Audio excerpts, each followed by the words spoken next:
നമസ്കാരം. എൻ്റെ പേര് professor doctor K V. Pillai, Keshava holistic medical centre Trivandrum അതിൻ്റെ ഡയറക്ടറാണ്. അപ്പോൾ ഞാൻ ഇന്ന് പറയാൻ പോകുന്നത് ആർത്രൈറ്റിസിനെ പറ്റിയാണ്. ആർത്രൈറ്റിസ് എന്ന് പറഞ്ഞു കഴിഞ്ഞാൽ നമ്മുടെ മുട്ടുകൾക്ക് അല്ലെങ്കിൽ ജോയിൻറ്റുകൾക്ക് നീരും വേദനയും ഉണ്ടായിട്ട് നടക്കാൻ വരെയും പറ്റാത്തൊരു സ്റ്റേജ് ഉണ്ടാകുന്നതിനുമാണ് ആർത്രൈറ്റിസ്. അതിനെ നമ്മുടെ മലയാളത്തിൽ വാദം എന്നൊക്കെ പറയാം. അപ്പോൾ ഇംഗ്ലീഷ് അതിന് ഒരുപാട് വകഭേദമുണ്ട്. ഓസ്റ്റിയോപൊറോസിസ്, ആർത്രൈറ്റിസ്, അങ്ങനെ പല രീതിയിലും പറയും. അതിൻ്റെ പല സ്റ്റേജുകളാണത്. ഇപ്പം ജനറലായിട്ടുള്ളത് ആർത്രൈറ്റിസിനെ പറ്റി പറയാം. അപ്പം ഈ പല കാരണങ്ങൾ കൊണ്ട് ആർത്രൈറ്റിസ് വരാം. ഇപ്പോൾ ഇൻഫെക്ഷൻ ഉണ്ടെങ്കിൽ തന്നെ ഏതെങ്കിലും ഒരു ഇൻഫെക്ഷൻ വന്നു കഴിഞ്ഞാൽ ആർത്രൈറ്റിസ് വരാൻ സാധ്യതയുണ്ട്. ചില ആൾക്ക് പനി വരുന്നുണ്ട്, അല്ലെങ്കിൽ ഏതെങ്കിലും ഒരു വൈറൽ ഇൻഫെക്ഷൻ, അത് വളരെ റെയറായിട്ടേ ഉള്ളൂ. അത് വലിയൊരു കോംപ്ലിക്കേഷൻ ചിലപ്പോൾ വരും, ചിലപ്പോൾ വരില്ല. എന്നാൽ തന്നെ ഇതിൻ്റെ പ്രധാന ഘടകമെന്ന് പറഞ്ഞു കഴിഞ്ഞാൽ രണ്ട് രീതിയാണ്. ഒന്ന്, നമ്മുടെ ഞരമ്പിന് ബലം കുറയുക. പിന്നെ രണ്ട്, ജോയിൻ്റാണ്. ജോയിൻ്റ് ഏറ്റവും പ്രധാനമെന്ന് പറഞ്ഞു കഴിഞ്ഞാൽ നമ്മുടെ ജോയിൻറ്റുകളിൽ ഒരു ഫ്ലൂയിഡുണ്ട്, എണ്ണമയുണ്ട്. അതിന് ഇംഗ്ലീഷ് പറയുന്നത് സൈനോയിഡ് ഫ്ലൂയിഡാണ്. ഇപ്പോൾ നമ്മൾ ഈ കാറിന് അതിനൊക്കെ നമ്മൾ ജോയിൻറ്റുകളിലൊക്കെ ഗ്രീസ് അടിക്കില്ലേ, അതുപോലെ ഗ്രീസ് നമ്മുടെ ഈ ജോയിൻറ്റുകൾ, എല്ലാ ജോയിൻറ്റുകളിലും ഗ്രീസുണ്ട്.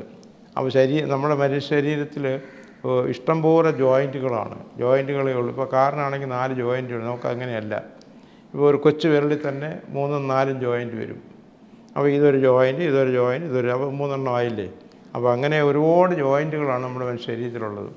പ്രധാനമായിട്ട് നമ്മൾ ഈ വന്നു കഴിഞ്ഞാൽ വലിയ ജോയിൻറ്റുകളെയാണ് ഈ ആർത്രൈറ്റിസ് വരുന്നത്. അതിന് 3 കാരണങ്ങളാണ്. ഒന്ന്, ഈ പ്രധാന കാരണം എന്ന് പറഞ്ഞാൽ എണ്ണമയം കുറയുക, സൈനോയിഡ് ഫ്ലൂയിഡ് കുറയുക. അപ്പോൾ അതിൻ്റെ കാരണങ്ങളെന്ന് പറഞ്ഞു കഴിഞ്ഞാൽ വൈറ്റമിൻസിൻ്റെയും മിനറൽസിൻ്റെയും ഒക്കെ കുഴപ്പം കൊണ്ട് വരാം. പിന്നെ പ്രധാനമായിട്ടുള്ളത് കാൽസ്യത്തിൻ്റെ കുറവ് കൊണ്ടുവരാം.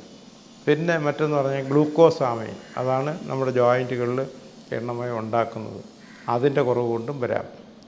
പിന്നെ നമ്മളിതിനുള്ള പ്രോപ്പറായിട്ടുള്ള ആഹാരം പ്രധാനപ്പെട്ട ഘടകമാണ്. അപ്പോൾ നമുക്ക് വേണ്ടത് ഗ്ലൂക്കോസാമൈനുള്ള ഇത് വേണം, പിന്നെ കാൽസ്യം കഴിക്കണം. അതുപോലെ കാൽസ്യം തന്നെ നമ്മൾ കഴിക്കുന്നത് വളരെ സൂക്ഷിച്ച് വേണം. കാരണം ഈ ഷെൽ കാൽസ്യം ഉണ്ട്, അത് അമിതമായിട്ട് ഉപയോഗിച്ച് കഴിഞ്ഞാൽ അത് നമ്മുടെ കിഡ്നി പോയിട്ട് കിഡ്നി സ്റ്റോൺ ഉണ്ടാകാൻ സാധ്യതയുണ്ട്. അതുകൊണ്ട് കാൽസ്യം നമ്മൾ കഴിക്കുമ്പോഴത്തേക്ക് കാൽസ്യത്തിൻ്റെ കൂടെ വൈറ്റമിൻ K27 ആ ഒരു പ്രിപ്പറേഷനാണ് വരുന്നത്. ഇപ്പോൾ ഉദാഹരണം ഒരു സ്ട്രിപ്പ് സാധാരണ കാൽസ്യത്തിന് ഒരു 100 റുപ്പീസ് ആണെങ്കിൽ മറ്റേ അതിൻ്റെ ഒരു 3 ഇരട്ടി വരും. അപ്പോൾ എന്നാൽ തന്നെ ഈ കാൽസ്യം കംപ്ലീറ്റ് നമ്മുടെ ബോഡി അബ്സോർഷൻ നടക്കും. അപ്പോൾ വൈറ്റമിൻ K27 ഉണ്ടായതുകൊണ്ട് ഇത് അബ്സോർഷൻ നടക്കും. അപ്പോൾ ഇത് എല്ലാ ആളുകളും ഇത് ശ്രദ്ധിക്കേണ്ടതാണ്. ഡോക്ടേഴ്സ് ആയാലും അവർക്കും ഒരു ഇൻഫർമേഷനാണ്. ഈ ഒരുപാട് ഓർത്തോ ഡോക്ടർമാർ കാൽസ്യം മാത്രം എഴുതി കൊടുക്കുന്നത് ഞാൻ കണ്ടിട്ടുണ്ട്. അപ്പോൾ ഇവിടെ എൻ്റെ അടുത്ത് വരികയും ചെയ്യുന്നുണ്ട്. അപ്പോൾ അതിന് ഒരു K27 ചില ഡോക്ടേഴ്സ്, വളരെ ചുരുക്കം ഡോക്ടേഴ്സ് മാത്രമേ കൊടുക്കാറുള്ളൂ. പിന്നെ അതുപോലെ ഗ്ലൂക്കോസാമൈൻ ഉണ്ടാകുന്ന പല പ്രോഡക്റ്റുകളും ഉണ്ട്. അപ്പോൾ നമ്മുടെ മാർക്കറ്റിൽ അതിന് പല പേരും പറയും. അപ്പോൾ അതുകൊണ്ട് അതിൻ്റെ പ്രധാനമായിട്ട് എൻ്റെ ഗ്ലൂക്കോസാമൈൻ. പിന്നെ ഈ ടെൻഡൻസ്, ഇതിനും കുഴപ്പമുണ്ടാകും. അപ്പോൾ എണ്ണമയം കുറയുമ്പോഴത്തേക്ക് എല്ല് തമ്മിത്താൻ കൂട്ടിമുട്ടുമ്പോഴത്തേക്ക് അങ്ങനെ വേദനയുണ്ടായി തേയ്മാനം ഒരു പ്രധാന ഘടകമാണ്. പിന്നെ നേരത്തെ പറഞ്ഞാൽ ഇൻഫെക്ഷൻ കൊണ്ടുവരാം. പിന്നെ ഇത് മാത്രമല്ല, ഇൻഫെക്ഷൻ ഉണ്ടെന്നുണ്ടെങ്കിൽ ഇത് നമുക്ക് ഹാർട്ടിനെ വരെ അഫക്റ്റ് ചെയ്യും. അതിന് പറയുന്നത് റൊമാറ്റിക് ഹാർട്ട് എന്നാണ്. അപ്പോൾ നമ്മളൊരു ഡോക്ടറെ അടുത്ത് പോയിട്ട് നിങ്ങൾ ഏത് സിസ്റ്റം ആയിക്കഴിഞ്ഞാലും കുഴപ്പമില്ല, ഞാൻ പല സിസ്റ്റം പഠിച്ചിട്ടുള്ളതുകൊണ്ടാണ്, ഏത് സിസ്റ്റം ആയാലും കുഴപ്പമില്ല, എല്ലാ സിസ്റ്റത്തിനും എഫക്റ്റീവായിട്ടുള്ളതുകൊണ്ട്. ചില ആൾക്ക് ഈവൻ വൈറ്റമിൻസിന് വരെയും കാൽസ്യത്തിന് അലർജി ഉള്ളവരെയും ഞാൻ കണ്ടിട്ടുണ്ട്. അതിനവർക്ക് ഏറ്റവും നല്ല ചെയ്യാവുന്ന ഒന്നിൽ ആയുർവേദത്തിൻ്റെ പല പ്രിപ്പറേഷനുണ്ട്.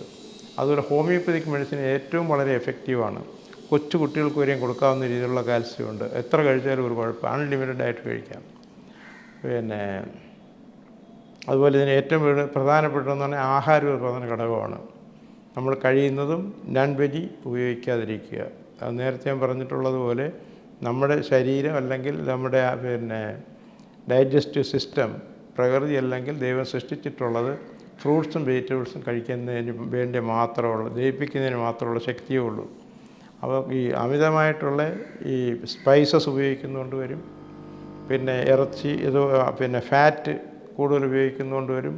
അപ്പോൾ അതൊക്കെ ഇതിൻ്റെ കാരണം. ഇതൊക്കെ ഒരു പ്രധാനപ്പെട്ട ഘടകമാണ്. നമ്മുടെ ആഹാരത്തിൽ നിന്നാണ് മിക്കവാറും എല്ലാ സോക്കേടും ഉണ്ടാകുന്നത്.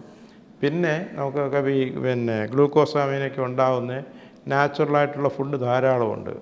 അത് നിങ്ങളൊരു നല്ലൊരു ഡോക്ടറെ അടുത്ത് പോയി കഴിഞ്ഞാൽ അവരതേപ്പറ്റി കൂടുതലായിട്ട് പറഞ്ഞു തരും. എന്നാലും ഞാൻ ജനറലായിട്ടുള്ളത് പറയാം. നമുക്ക് ഈ ബ്രോക്കോളി, പിന്നെ ക്യാരറ്റ്, ക്യാബേജ് അതുപോലൊക്കെയുള്ള നമുക്ക് ഇഷ്ടം പോലെ കഴിക്കാം. പിന്നെ ചില ആളുകൾ ടൊമാറ്റോയ്ക്ക് കുഴപ്പമൊന്നുമില്ല. എല്ലാ ഫ്രൂട്ട്സും വെജിറ്റബിൾസും കഴിക്കാം. പിന്നെ നമുക്ക് ചെയ്യേണ്ടതെന്ന് പറഞ്ഞു കഴിഞ്ഞാൽ ഈ കഴിയുന്ന ചില ആളുകൾ പിന്നെ ഈ സൂപ്പ് ഉപയോഗിക്കും. ആനിമൽസിൻ്റെ, ഈ മൃഗങ്ങളുടെ കോഴി സൂപ്പ്, ആട്ട് സൂപ്പൊക്കെ എന്ന് പറയും. അതൊരിക്കലും നിങ്ങൾ ഉപയോഗിക്കരുത്. അതുകൊണ്ട് യാതൊരു പ്രയോജനം ഉണ്ടാകാനും പോകുന്നില്ല. അതിപ്പം പിന്നെ മിക്കവാറും ഡോക്ടേഴ്സിൻ്റെ ഒന്നും അനുവാദം അല്ലെങ്കിൽ അവർ ചോദിച്ചിട്ടൊന്നുമല്ല, ഒരു സ്വന്തമായിട്ട് അങ്ങ് ഉപയോഗിക്കുന്നതാണ്. അതും മോസ്റ്റ് ഡേഞ്ചറസ് ആണ്. അത് ഹാർട്ട് പ്രോബ്ലം വരെ ഉണ്ടാക്കും. അപ്പം പിന്നെ ഇതൊക്കെ ഞാൻ പറഞ്ഞെങ്കിൽ തന്നെ അവരുടെ മെയിനായിട്ട് ചെയ്യുന്നത് പിന്നെ ഹാർട്ട് അറ്റാക്ക് ഒഴിവാക്കുക, ആൻജിയോപ്ലാസ്റ്റി ഒഴിവാക്കുക, ബൈപ്പാസ് സർജറി ഒഴിവാക്കുക. അതിൻ്റെ ലേറ്റസ്റ്റ് ട്രീറ്റ്മെൻറ്റ് പറഞ്ഞാൽ ലേസറാണ്. ഈ ലേസർ ട്രീറ്റ്മെൻറ്റ് യൂറോപ്പിലും അമേരിക്കയിലുമാണ് ഇപ്പോൾ ഡെവലപ്പ് ചെയ്തിട്ടുള്ളത്. ഇന്ത്യ വളരെ ചുരുക്കമുള്ളൂ. പക്ഷേ നമ്മുടെ ഇവിടുത്തെ സെൻട്രൽ ചെയ്യുന്നുണ്ട്. പക്ഷേ നമുക്ക് ബൈപ്പാസ് സർജറി ഒഴിവാക്കുമ്പോഴത്തേക്ക് തന്നെ എത്ര ലക്ഷക്കണക്കിന് രൂപ ഒഴിവാക്കിയിട്ട് വളരെ ചിലവ് കുറഞ്ഞൊരു രീതിയാണ് laser treatment and chelation therapy. അതാണ് മെയിനായിട്ട്. ഇതേപ്പറ്റി കൂടുതൽ അറിയുന്നതിന് വൈകിട്ടൊരു 7 മണിക്ക് ശേഷം എന്നെ കോൺടാക്റ്റ് ചെയ്യാവുന്നതാണ്.